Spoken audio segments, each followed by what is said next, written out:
Yes, welcome back, my friends. Ah, what a day. What a time to be alive. Oh, yes. All right, apologies in advance. When I look directly at the screen, all you get is glare, unless I'm like looking like this or looking like that. So I'm going to try and modulate my head accordingly. All right, so what are we talking about today? Okay, so as we know, Games Workshop's big games day reveal thing that they like to do. I can't even remember what the fanfare is. Is it Adepticon? It's not the Las Vegas Open. It's not Warhammer Day, National Warhammer Day or anything like that. They've just decided, hey, you know what? Let's have a big live stream. More products, more things we can buy. Yay! Because that's what they're like as a company, right? Little bit of bad press over the weekend about Horus Heresy. Right, let's get some new toys on the way. Get people excited. Forget all that old news. This is the new news. You know, what can I say? Sometimes plans get accelerated. But the rumour, I've not even looked yet, right? The rumour is there are new Chaos Dwarf models, right? There's a new Chaos Dwarf line coming to Age of Sigmar, which inevitably will be cross-compatible with Warhammer the Old World and Warhammer Fantasy 8th Edition and any fantasy-based rank and flank game you can imagine, right? So I thought I would just, just on the off chance I don't edit all this out, I thought I would just refresh your memories of how things used to be. If you were a Chaos Dwarf enjoyer back in the day, if you used to stand Chaos Dwarves, this is the experience you had for about 20 years, right? These are what the original Chaos Dwarves used to look like, right? Whether they were in metal or plastic, this was the look. This is how they came as they entered Warhammer Fantasy 4th edition or whatever it was back in the 80s, 90s, whatever, the ancient past, right? This is not Chaos Dwarves as a lot of people would remember them unless they're really into the retro gaming thing, okay?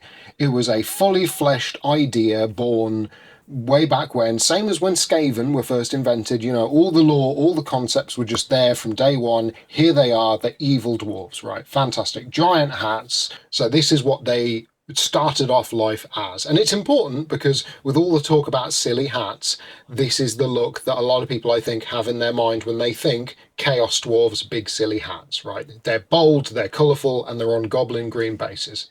Okay, fine. But Chaos Dwarves did not stay like this forever.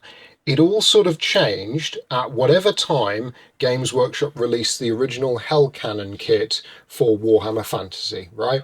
Because you had this wonderful Warriors of Chaos artillery unit, a faction that previously never had access to cannons and artillery, okay, unless you were taking mercenaries with, I can't remember the name of the unit, but it was the Galloper guns. Unless you were taking a mercenary unit, you could not have cannons in a Chaos army until this unit came along, right? And the very first thing you will notice is that it's not humans manning the cannon, it's dwarves, notably Chaos Dwarves, right?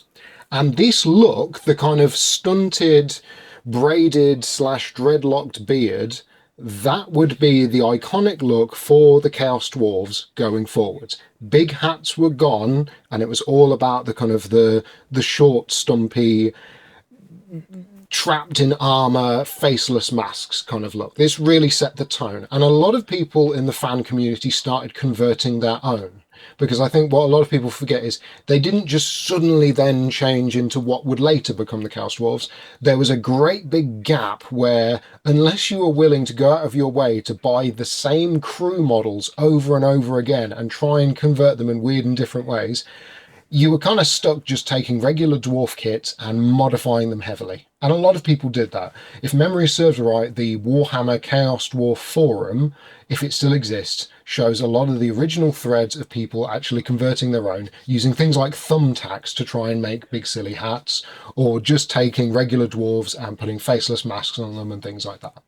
I actually met one of the guys at Salute. I've got one of the models. I don't have it here with me because I've not finished painting it, but I met one of the guys at Salute who was like the original guy for actually going out of his way and making updated Chaos Dwarf models as a third-party entity, right? Before Mantic did it, this guy did it, okay? And don't get me wrong, this isn't a perfect timeline. I can't remember if the Mantic Abyssal Dwarves, or whatever they're called, came out before or after this next part, but those are a thing. They're an entirely separate thing, different games company going, right, that's a gap in the market, we're going to fill that. But inevitably, Games Workshop would eventually catch up, and in the last edition of Warhammer Fantasy, with 8th edition, and with the release of the Forge World Warhammer Forge Tamarkan and the Thrones of Chaos, one of the only Warhammer Forge books they ever put out, the first one and the best one, in my opinion, because Monstrous Arcanum was good, but it was no story like Tamarkan was a story. We finally got the Dread Legions of Asgore and the Penal Battalion that was the Chaos Dwarves featured in that campaign, right? And we got things like the Infernal Guard, and we got things like Drazawath the Ashen, and we got all these new units and characters, and the entire range of Chaos Dwarves had a refresh. It had a whole new look, right? It, you know, all of a sudden, all the little goofy little siege machines were replaced with giant iron demon engines and cool things that overnight turned Chaos Dwarves from a goofy kind of silly retro joke to an actual viable 16th faction for Warhammer Fantasy 8th edition as it existed 10 years ago, right? After that, you would then get the birth of Age of Sigmar and everything that came there. But before Chaos Dwarves would be squatted and removed from Age of Sigmar, you would have the Warcry gangs. But just before we get to that, I just have to talk about the fact that the Total War Warhammer franchise brought back the Chaos Dwarves for the third game in the form of the, God, I think it was called the Fire and Ashes DLC. And for the first time in a very long time, they brought them back, revamped the look, added new units, and took a lot of the older retro units and kind of gave them a modern feeling, right? This is the template. If you were to do Chaos Dwarves now, this is what people want them to look like, okay? I've not seen the new models. If there are any in the preview, I don't know if they look good or not, but this is what people want. Because Age of Sigmar, in its entire tenure, has done nothing with Chaos Dwarves. I talked about that last year, and I talk about that now, because the fact of the matter is they never made a single new Chaos Dwarf model across all of Age of Sigmar for any of the factions, right? Nothing except for the Warcry gangs. It started with the Iron Golems with this single model, and it started with the Spire Tyrants with this single model. And that was it. The great drought for the Chaos Dwarves began, because very quickly, I'm pretty sure it was going into Age of Sigmar's 2nd edition, all of the awkward factions that Games Workshop didn't know what to do with, they just had support dropped. They got, removed from the website, removed from the store, removed from the rulebooks.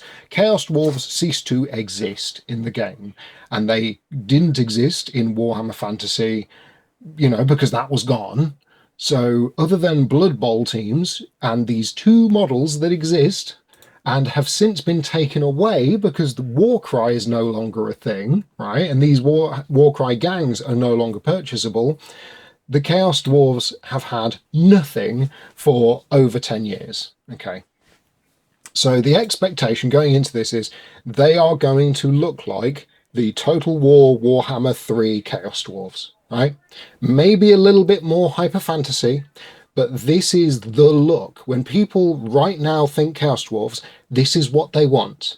They want the aesthetic that was very first inspired with the originals, polished by things like the Hell Cannon crew that helped sort of bring it into a more grounded reality instead of the goofy past, and then eventually perfected by Tamarkan and the Thrones of Chaos and Warhammer Forge, right?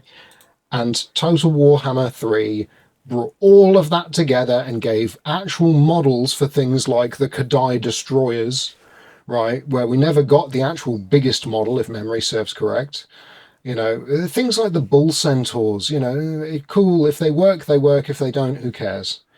But the actual look of the guys on the ground, it's really important. So this video, if this range has been updated, this is what I would want to see, right? because these guys live in Warhammer Fantasy, in the legends of the old world. They live as the official 16th faction in Warhammer 8th edition, because Tamarkan and the Thrones of Chaos is considered an expansion to Warhammer Fantasy 8th edition. You can play with that list, with those units in the game of Warhammer Fantasy as a faction. And ultimately, they are cross-compatible into the Age of Sigmar, as we've seen sprinkled in the lore with like the Hobgrots with their grenades, and the Warcry gang that's like the Sons of Hashut or whatever they're called, right? So let's cut all the nonsense now and let's actually have a look at the Warhammer community website. So, big summer preview, bow down before the Helsmiths of Hashut. They've got a video, that's fine. Okay, let's have a look at this. Straight away, yeah, they look good. They are hyper fantasy. They are dark dwarves, I guess is the best way to describe them, because they don't look like chaos dwarves. But you would not look at these and go, oh, that's just a regular dwarf army. Like, they're clearly not.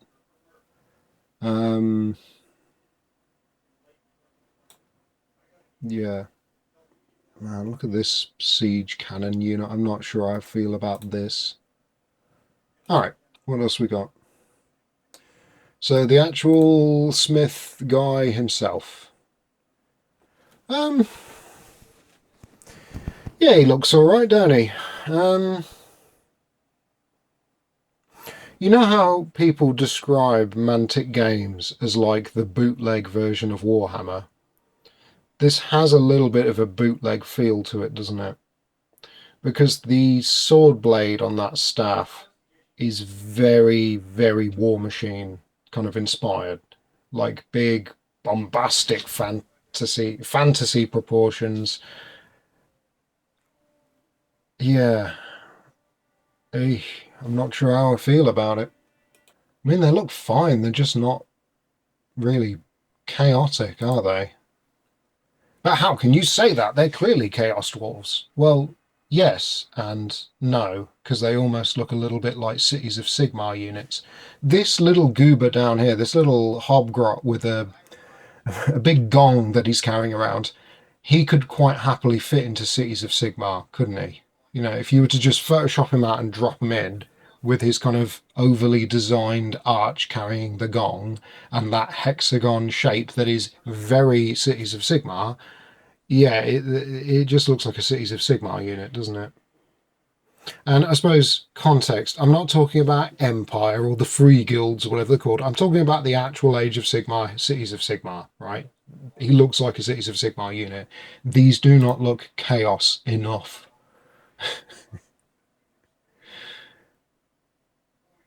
Like, they're trying to blend in the kind of design language of Age of Sigmar into these, because you've got things like, oh, the shields look like the shields carried by the Oziarch Bone Reaper units. And whoa. Yeah, I don't really care about that. I care about if they look like Chaos Dwarves, and they just look like dwarves with tusks.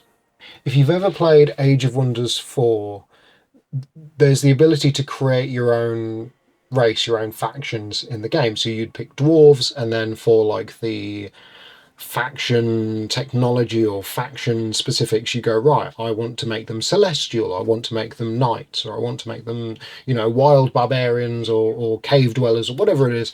And one option is to give them the dark aesthetic, and this kind of just looks like that. Like the big head, the big helmets are just sort of, you know, the what was it, the mouth of Sauron kind of look. I mean, Age of Sigmar has never done it for me. I'll hold my hands up to that. I've never played the game. I've got no interest in ever playing the game. The units, the look, the aesthetic, none of it has ever appealed to me at all, forever, right? It is very hyper fantasy, like another game like War Machine, and not Warhammer, ultimately. And there's just something about the kind of, God, I don't even know. I don't even know how to describe it. All I know is I don't really like it. You know? How do you kind of describe that feeling where you get that intuitive sort of sense of this just isn't for me? And that's okay, because at least Chaos Dwarves, all these years later, actually have something now. So maybe people can convert them. They can convert them with the Age of Darkness, not Age of Darkness, they can convert them with the Children of Darkness, or whatever they're called, the Slaves to Darkness, right? They can convert them with those bits and make them look more like Chaos Dwarves. I don't know. It's up to you, mate. I ain't going to stop. You play the game how you want it to play. All I know is I've no real interest. Again, it's that repetition of the hexagon shapes that's just sort of killing it. I mean, again, I cannot credit the studio painters enough. This crackling lightning effect in the smoke, very original. I do like that. But it's just not doing anything for me. They just look like bootleg Chaos Dwarves from a different game. Like these are from Rune Terror or Hearthstone or something, right? They are Chaos Dwarf adjacent. Hey, check out this guy. He's suffering from the condition. Because always remember, Chaos dwarves as a species, are not meant to use magic in the Warhammer Fantasy universe. They slowly turn to stone. It's what was happening to whatever that character's name is. It's why he's in the mobility mech. And it's a great face. You know, I love that bit. But no. Hey, bull centaurs. And there they are again. And here's another Chaos Dwarf unit, and this time they've got guns. Big guns. But no blunderbusses. We've got the flamethrower equivalent. Yay. And look, it's the Hobgrots again. The most budget unit that exists, because you can go online right now and find these guys for nothing, because no one plays with Hobgrots, right? And I can prove this to you. So the magazine, what was it? Hashut Partworks magazine, Warhammer Age of Sigmar Stormbringer, right? This was the magazine tie-in for the 3rd edition of Age of Sigmar. Great. Most of the models are completely sold out from the magazine. Typically, you only get the paints that are available. But if we filter this by in stock, right, I can guarantee that you will find, okay, things like the Caradron Overlord, really expensive expansions to the thing, whatever. But I can guarantee the Hobgrots will be here. Oh, would you look at that? Hobgrot slitters, so you can get 10 of the buggers from issue 30 for £8.99 British pounds, right? How much are Games Workshop charging for these guys? The exact same thing, 20 of them, right?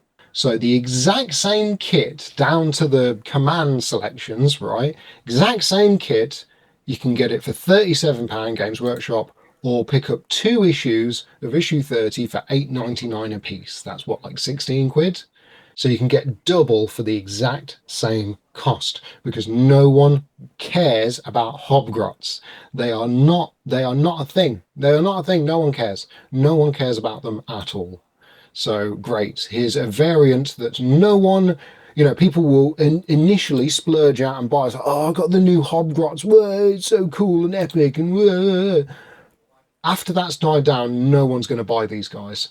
No one cares. Unless their rules are incredibly powerful, which, from the look of them as indentured volunteers, they're not going to be particularly good. No one will buy these guys, okay? That's just how the world works.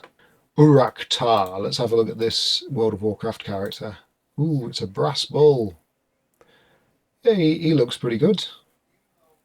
But again, you're getting massive Mantic energy vibes from this, right? So what do I mean? What do I mean by that, right? So if I go on Mantic Games' website right now and ignore the Halo Master Chief rubbish, so you look at something like the Abyssal Dwarf Hellfane, right, on his giant flaming donkey of deadliness, right? It's that kind of energy, but in a Games Workshop kit, right? Call me crazy. Oh, sure, the plastic detailing is going to be nicer and the proportions are going to be cleaner and it's going to be so much easier to build and blah, blah, blah, blah, blah, blah, blah. But it's that same kind of bootleg, this is the Temu Chaos Dwarves that have been brought to us, right? Call me crazy. Like, it's this kind of energy, right? One of the Chaos Dwarf characters, the Abyssal Dwarf characters. Like, this is the kind of level that you're comparing at this point. Because no one else makes Chaos Dwarfs. Oh, yeah, the 3D printing community has an infinite amount of Chaos Dwarfs. No one cares. You know, unless you're buying and playing and making your own 3D prints, you either do that or you don't. There's no middle ground, right? This is the actual boxed store alternative, and it's just so similar. Even the halfling war wagon thing, right, with the little goobers cooking up the sausages on the back of the iron pig thing, it's like this level of kind of silliness, but in a Warhammer game. And it's like, and that's the problem I've always had with Age of Sigmar. It's that kind of, it's not quite right. It's not quite Warhammer sort of feeling. But, oh yeah, the effects are great, and oh look, you can paint him green, and he's got a different person on there, and yeah, the Helsmiths of Hashut, like, it sounds great. I just don't like the models, and that's a big part of it, because they're not what they could do, and what they could do is just release. If Games Workshop just took the 3D models from Total War Warhammer 3, in a lot of cases based off of their own miniatures they already made, and just went, right, print that and we'll tweak it and then we'll start casting it in plastic, that would be fine. But they don't do that, do they? That everything has to be like some hyper unique, oh, it's so original to Age of... It's not original at all. This is all derivative. All of it is derivative, and we've seen it before. Spiked wood expansion set for... Right, Warhammer Underworlds. Does anyone actually play Warhammer Underworlds?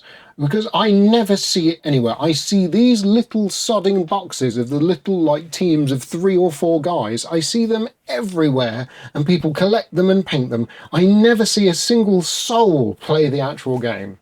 Call me crazy, right? Oh, this weird hex grid rubbish. Some wood elves no one cares about. And here they are, more Chaos Dwarf models, because we're going all in. And we've got fat Chaos Dwarves, yes, yes. And of course, one of them's a named Hobgrot. So you got this one with the... I mean, I keep saying it looks like something from, you know, War Machine, but it does. Look at that sword. That is a sword from the War Machine game. They're just... It's like that Simpsons meme of these are the Warhammer models we've got at home, right? Like, yay, it's all the returning models that you buy, I guess. Yay. I remember when this guy was included with the magazine, right? Like, these aren't that special, okay?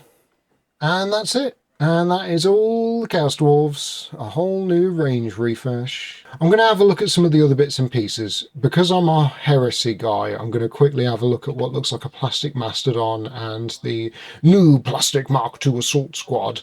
Although, funnily enough, they've not put the breaches as part of this video for some reason. And then we'll leave it at that, I think, because all this other stuff I don't really stan.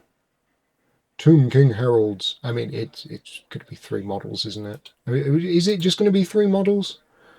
It's nice to see them doing more Tomb Kings models. So new, I'm guessing Tomb King and a Royal Herald. That's great. Lich Priest's got an update. That's great. The War of Cetra's Fury. Cool. Dawn of the Storm Dragon. That's cool. And that's, yeah, 3... no, it's not very fair. It's 4 new models and 2 books for Warhammer the Old World. But no, it's all about the Mastodon and the Mark II Assault Squad. Now, the Mastodon... Has there ever been a greater tease than these words?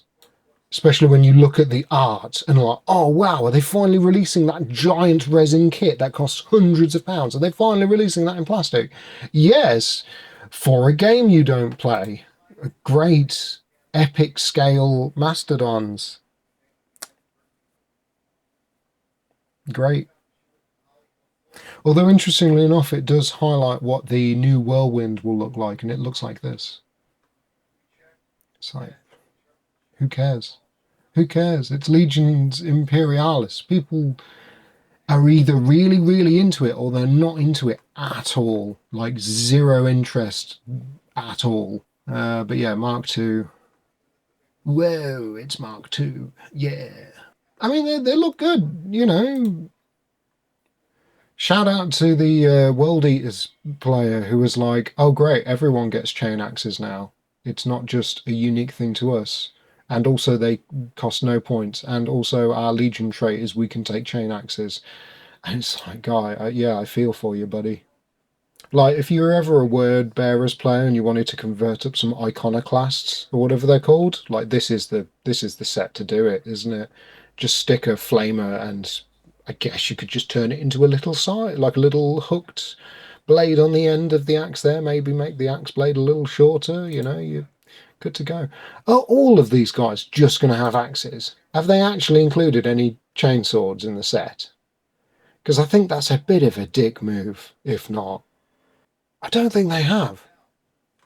That's a kick in the teeth, Games Workshop. You could include chainswords in this set. Also, the fact that when asked on stream if they, where are the chainswords, the hosts replied with just buy the Mark 6 squad to get the chainswords, which is fine. I don't mind the idea of kit bashing, as you know. I like kit bashing, but that's a very expensive squad just to buy for a single part. And secondly, you have the close combat weapons upgrade set. Why not recommend that instead? So yeah, the charismatic gentlemen on stream, as always, were pretty abysmal with their pre-selected questions and all that. If you're dying to have that classic chainsword loadout, then there's some good news because you can swap the arms with the ones that are on the Mark 6 Assault Marines. Because then again, that implies what their use is. In 3.0, it means that the Assault Squad has to have the chain axe, whereas in 2.0, it's an optional upgrade. The Forgers of Saturn. The game isn't even out, and they're already doing a Journal Tactica for Warhammer, the Horus Heresy 3rd Edition. Great. Day 1 DLC. That's what people really want. Great. And look, this kit exists. We know. You've shown us already. What are you trying to show off here? 2 new Legions Astartes detachments and new profiles for a Saturnine command squad, a Centurion and Saturnine armor, and for word bearers, the Freitas Anointed Conclave, and an Arcana upgrade for the Thousand Suns unit clad in Saturnine armor. Why could none of that have been put in the book? Why could none of that have been there from day 1 release? You could have done that, but you chose not to, didn't you? So yes, so that is it for the Warhammer preview, Adepticon Salute, Warhammer Fest, Las Vegas Open, Dallas Cowboys Warhammer exclusive live event that inevitably went on for far too long, so I didn't watch it, and I'm just looking at the pretty pictures afterwards, because do not watch the live stream, it goes on far too long. You get the exact same content just going on the website. Call me crazy. The new Chaos Dwarves are not Chaos Dwarves as we know them, Jim. They're very different. You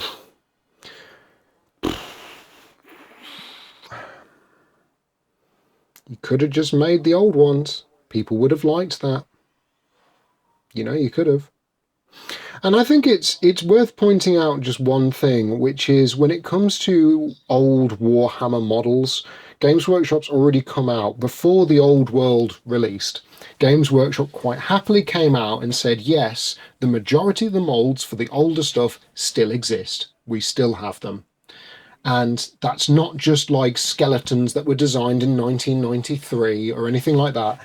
That's everything they've ever made. Okay, because Games Workshop keeps track of its assets. I've never seen any leaked news about Games Workshop for the last 20 years where they've said, we lost molds, or they were broken, or they were stolen, or something like that, right?